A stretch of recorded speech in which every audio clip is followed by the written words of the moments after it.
Мен апамды сөз ұстауыш керек. Менің атым Наташа.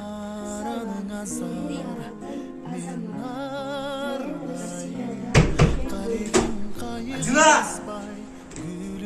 Ne işte айтып атасың? Бар тамақ алып кел.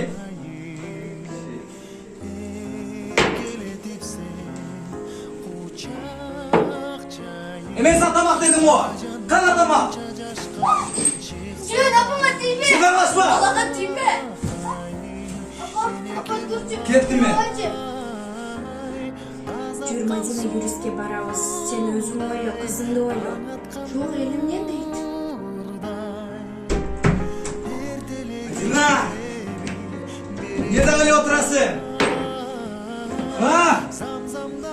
Апама тиме. Sen араласпа. Апа, sen ne oldu? Koydum. Апа, Yok koydum. Апа, durumcu, апа.